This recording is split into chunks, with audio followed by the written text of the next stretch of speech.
បាទសួស្តីបងប្អូនយើងទាំងអស់គ្នាបាទរីករាយបាទស្វាគមន៍បងប្អូនចូលមកកាន់វីដេអូចែករំលែករបស់ Channel លោកវិញនេះហើយក៏អរគុណដែរបាទកន្លងមកបងប្អូនតែងតែគ្រប់គ្រងក៏ដូចជាគេហៅថាជូនពរណាសារជូនពរតាម comment របស់បងប្អូនអញ្ចឹងយើងវិលជួបគ្នាថ្ងៃនេះដោយសារតែមានការសំណូមពរពីបងប្អូនចង់ឲ្យខ្ញុំធ្វើវីដេអូនិយាយអំពីការមើលកូដនីមួយដែលបំពាក់នៅលើទូម៉ូតូទាំងអស់ណាដូចជា sensor ឬក៏គ្រឿងបង្គុំណាមួយដូចជាប៊ិចសាំងដូចជា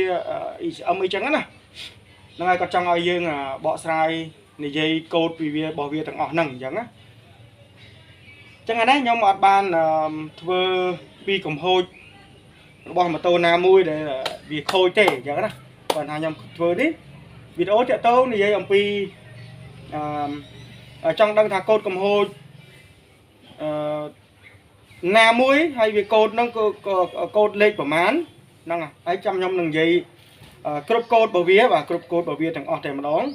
អញ្ចឹងបងប្អូនបានឃើញហើយក៏វាជាចំណេះដឹងមួយដែរសម្រាប់បងប្អូនជាងព្រោះពេលខ្លះក៏មានទាំងអតិថិជនបាទគាត់មើលដែរគាត់ចង់ដឹងចង់ចេះដែរអញ្ចឹងណាពេលខ្លះគាត់មិនចង់ធ្វើទេ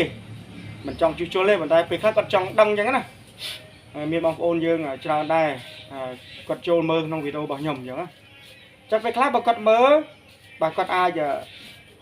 ទទួលនៅគេហៅថាចំណេះដឹងក៏ដូចជាបទពិសោធន៍ពីខ្ញុំចែករំលែកទៅពេលខ្លះក៏គាត់មានភាពកក់ក្ដៅដែរមុននឹងចូលជាងអញ្ចឹងណាអ្វីដែលពិសេសនោះសម្រាប់យើងបងជាជាងបងប្អូនជាជាងយើងគួរតែប្រយ័ត្នដែរដោយសារតែឥឡូវมันមានតែខ្ញុំទេបាទធ្វើតាក់ទងជាមួយនឹងការចែករំលែកនៅចំណេះដឹងគឺច្រើនស្រុកខ្មែរយើងឥឡូវគឺមានការចែករំលែកច្រើនអញ្ចឹងប្រយ័ត្នបងប្អូនយើងគាត់អាចថាគាត់ដឹងជាងយើងជាជាងអញ្ចឹងចំណុចហ្នឹងគឺយើង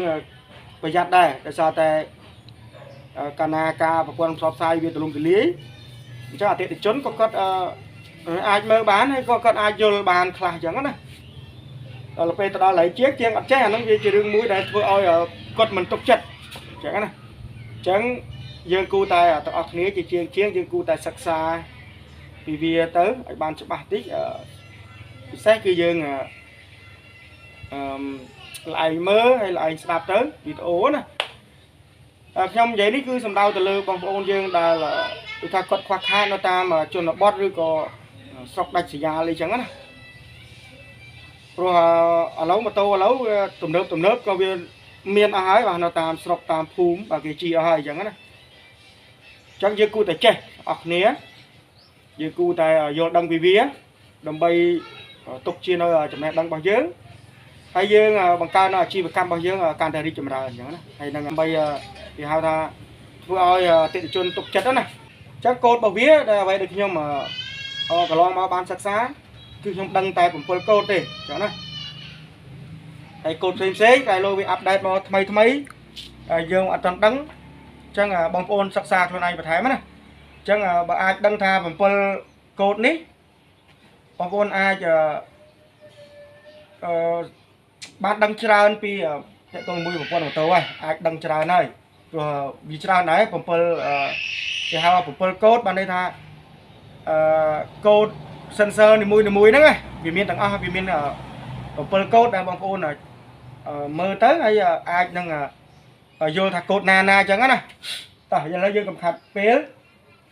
ខ្ញុំនិយាយទី1សិនបាទកូដរបស់ sensor បាទ sensor លបឿននេះ sensor លបឿនណាបងប្អូនហ្នឹងហើយអញ្ចឹងsensor លបឿននេះកូដរបស់វាគឺមាន11កូដ11ណានឹង sensor លបឿនហើយសម្រាប់កូដយើងមកមើលកូដប៊ិចសាំងវិញបាទនេះប៊ិចសាំងណាកូដប៊ិចសាំងនេះកូដវាកូដ12ប៉ុន្តែវាយឺតមួយបើវាយឺតមួយហើយញាប់2អញ្ចឹងគេហៅកូដ12អញ្ចឹងណាវាលោតតែ3ដងហើយអាយឺតហ្នឹងគេរាប់10អញ្ចឹងណាអា2រាប់ផ្លេតហ្នឹងយើងរាប់2ធម្មតាតែ1 2ធម្មតាណាអញ្ចឹងកូដ12គឺប៊ិចសាំង ចឹងកូដទី3បាទទី3គឺកូដទៅលើ sensor to gear បាទ sensor to gear នៅខាងក្រោមនេះណាបាទអាហ្នឹងកូដរបស់វាគឺវាលោត8ដងញាប់ប៉ុន្តែ8ដងណាបងប្អូន8ដងអូខេអញ្ចឹងកូដទី4កូដទី4គឺជាកូដរបស់ sensor to machine បាទនៅចំចំណុចនេះអានេះយើងនិយាយពី click ដឹងច្បាស់មិនច្បាស់ទេបងប្អូនណាអធិស្ឋានណារៀងលើកឲ្យឆ្ងាយទីមកលើកប៉ុណ្ណេះមកហ្នឹងហើយហ្នឹងនេះវានៅចំចំណុចនេះណាបងប្អូនណាបើវាអត់ច្បាស់ចុចទៅលើវាចេះអូខេអញ្ចឹងអានេះsensor របស់ to machine ហ្នឹងហើយ sensor to machine ដែលអ្នកខ្លះគេហៅថា sensor កម្ដៅប្រេងម៉ាស៊ីនអីចឹងណាប៉ុន្តែហ្នឹងជា sensor to machine ទេព្រោះអាហ្នឹងវាជាប់នៅ to machine ពេលវាក្ដៅអីក៏វាក្ដៅពី to machine ទៅដែរអញ្ចឹងណាអញ្ចឹងអាហ្នឹងវា4កូដហើយបាទ4កូដហើយកូដកូដទី5បាទកូដទី5គឺជា sensor oxygen នេះ sensor oxygen បាទហ្នឹងវាចាប់ចំហេះបាទចាប់ចំហេះខ្យល់ណានេះនៅចំចំណុចនេះអញ្ចឹងកូដរបស់វាបាទគឺកូដលេខ21បាទកូដលេខ21អញ្ចឹងជាកូដរបស់ oxygen sensor ហើយបើបងប្អូនឃើញកូដអស់ហ្នឹងលោតបងប្អូនបើកវីដេអូនឹងមើលទៅហើយស្ដាប់ទៅបងប្អូនដឹងថាកូដមួយណាអញ្ចឹងណាគេអញ្ចឹងយើងមកមើលកូដទី6អញ្ចឹងយើងទី5ណានេះចូលទី6ជាកូដគេហៅកូដជុំម៉ាស៊ីនបាទកូដជុំម៉ាស៊ីន sensor ជុំម៉ាស៊ីន sensor ជុំម៉ាស៊ីនយើងហ្នឹងគឺវាមានដូចវាមានបកគោល3ណានៅជាប់ជាមួយនឹងដុំភ្លើងណាតែខ្ញុំបានដោះហើយខ្ញុំបានប្របាយទេតែខ្ញុំគ្រាន់តែនិយាយប្រាប់បងប្អូនទេណាអញ្ចឹងបងប្អូនមើលតាមហ្នឹងទៅបាទហ្នឹងកូដគេហៅកូដជុំម៉ាស៊ីនបាទគេហៅ sensor ជុំម៉ាស៊ីនណាអញ្ចឹងកូដរបស់វាបាទគឺកូដ52បាទកូដ52អញ្ចឹងបើតាមបទពិសោធន៍របស់ខ្ញុំ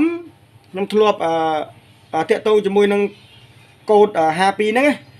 គឺមិនប្រកាសថាវាគាត់តែប្រាប់ថាតាក់ទងជាមួយនឹងកូដជុំម៉ាស៊ីនប៉ុន្តែក៏មានពេលខ្លះក៏វាខូចទៅលើម៉ាញ៉ូតូដែរអញ្ចឹងដាក់ម៉ាញ៉ូតូបានដូរទៅបានជុំម៉ាស៊ីនហ្នឹងដើរវិញបានណាអាហ្នឹងប្រយ័ត្នបានដេរបានអញ្ចឹងអានេះទី6អញ្ចឹងយើងនិយាយពីកូដទី7បាទកូដទី7គឺជាកូដរបស់ម៉ាញ៉ូតូឬក៏ ECM ឬក៏ ECU ដែលបងប្អូនធ្លាប់ហៅណាបាទវានៅចំចំណុចខាងក្រោមនេះបាទខាងក្រោមទប់អគុយនេះណាប៉ុន្តែគ្រាន់តែបងប្អូនចាំទៅខ្ញុំអត់បាន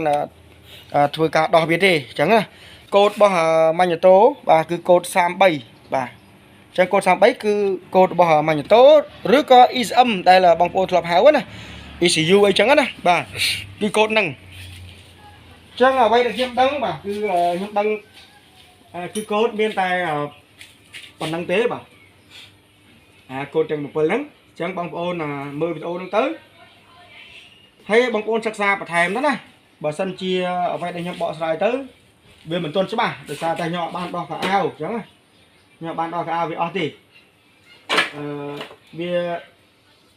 បើតាមខ្ញុំបកស្រាយនេះបើបងប្អូនយកចិត្តទុកដាក់នឹងវាហើយសង្កេតទៅលើវាហ្នឹងបងប្អូនអាចនឹងយល់ដែរថាកូដអីខ្លះអញ្ចឹងណាព្រោះខ្ញុំចង់ធ្វើវីដេអូខ្លីប៉ុន្តែបងប្អូនងាយនឹងចាប់វាបានអញ្ចឹងណាអញ្ចឹងបងប្អូនចេះអានេះហើយចេះទាំង reset ទៀតចេះទាំងលុបកូដទៀតបើចេះទាំងមើលកូដកំហុសទៀតហើយចេះមើលអូម៉ែតអីចឹងទៀតប៉ុណ្ណឹងបងប្អូនអាចចង់និយាយថាការធ្វើរបស់បងប្អូននឹងកក់ក្ដៅហ្នឹងហ្នឹងកក់ក្ដៅសម្រាប់ខ្លួនឯងអញ្ចឹងណាហើយវាមួយទៀតវាខុសគ្នាជាមួយនឹងSumerដែរបាទSumerសេរីចាស់តែបើលេខកូដគឺវាលោតនឹងដូចគ្នាទេប៉ុន្តែវាគ្រាន់ថាពួកប្រភេទSumerនេះវាអត់មានsensor លបឿនអីទេបាទ sensor លបឿនគឺអានោះវាប្រើខ្សែឡើយទេវាសេរីចាស់ណា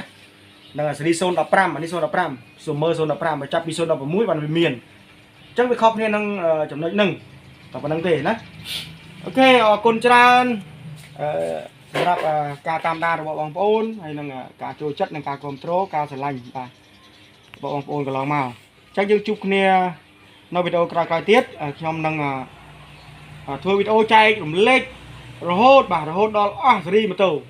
បាទនេះជាគោលបំណងរបស់ខ្ញុំណាបាទមានទាំងតួធំតួតូចបាទអូតូខ្ញុំចង់ធ្វើវីដេអូទាំងអស់ទាក់ទងជាមួយនឹងម៉ូតូជួសជុលម៉ូតូតែម្ដងណាអូខេនឹងចំណេះដឹងទូទៅដែលខ្ញុំមានអូខេបាយបាយអរគុណច្រើនហើយជួបគ្នានៅវីដេអូក្រោយទៀតបាយបាយ